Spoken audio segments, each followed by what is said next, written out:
মুহূর্তের মধ্যেই নিরাপদ জনপদ পরিণত হয়েছে জলরাশিতে। মৌলভীবাজারের রাজনগরে মনু নদীর বাঁধ ভেঙে তলিয়ে গেছে একের পর এক গ্রাম। ঘরবাড়ি, সড়ক, ফসল সবকিছু পানির নিচে। পানিবন্দী হয়ে পড়েছেন অন্তত 50,000 মানুষ। হঠাৎ নেমে আসা এই দুর্যোগে চরম দুর্ভোগে দিন কাটছে হাজারো পরিবারের। মৌলভীবাজারের রাজনগরে মনু নদীর বাঁধ ভেঙে সৃষ্টি হয়েছে ভয়াবহ বন্যা পরিস্থিতি। বৃহস্পতিবার বিকেলে উপজেলার ট্যাংরা ইউনিয়নের উজিরপুর এলাকায় প্রথমে বাঁধে ভাঙন দেখা দেয়। পরে রাতে আকুয়া এলাকার প্রতিরক্ষা রিং বাঁধেও ভেঙে গেলে মুহূর্তেই বিস্তীর্ণ জনপদ প্লাবিত হয়। রাজনগর ইউনিয়নের আমারচাক, মুসলিমনগর সহ বিভিন্ন এলাকার বাড়িঘরে কোমর সমান পানি ঢুকে পড়েছে। অনেক পরিবার ঘর ছেড়ে নিরাপদ আশ্রয়ের খোঁজে ছুটছে। পানির নিচে তলিয়ে গেছে সড়ক, শিক্ষা প্রতিষ্ঠান ও ফসলি জমি। স্বাভাবিক জনজীবন কার্যত স্থবির হয়ে পড়েছে। চাউল চিরাইতে আমরা চাই না, যদি পারেন আপনারা নদীর বাঁধটা বালা করে বান্ধিয়া দিবা, যাতে এইরকম ক্ষতিগ্রস্ত আমরা না হইতে পারি। মানুষের বহুত ক্ষতিও হয়ে গেছে গিয়া, গরু ছাগল মানুষে খান্দাঘাটি ঘরের করতে বাড়াইতে পারে না, বাজারে খাইতে পারে না। তারা বাইত পানি তারা বাবার করে আনতাম লইয়া পানি পাই আর বাড়ি গেছিলাম আর ও পানি বলি গেছে।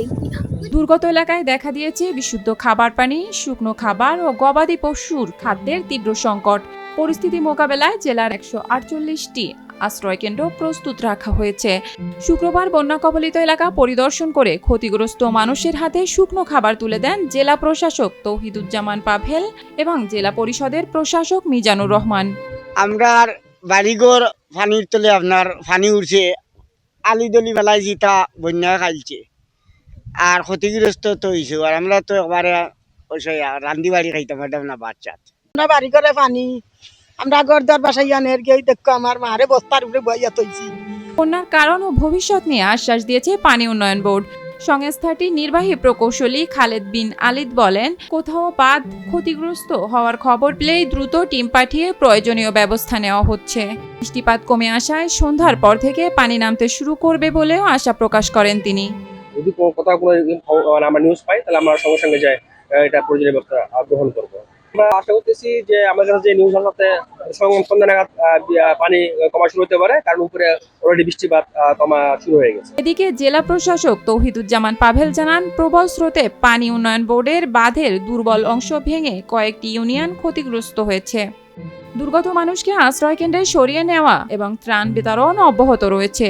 পাশাপাশি ভবিষ্যতে এমন দুর্যোগ এড়াতে স্থায়ী ও টেকসই বাঁধ নির্মাণের জন্য সরকারের কাছে প্রয়োজনীয় উদ্যোগ নেওয়ার সুপারিশ করা হবে বলেও জানান তিনি।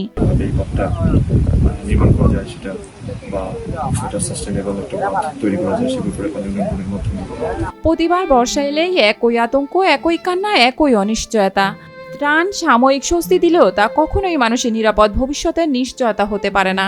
তাই মনু নদীর তীরে বসবাসকারী মানুষের একটাই প্রত্যাশা, একটি টেকসই ও শক্তিশালী বাঁধ, যা তাদের ঘর, ফসল, জীবিকা আর স্বপ্নকে রক্ষা করবে।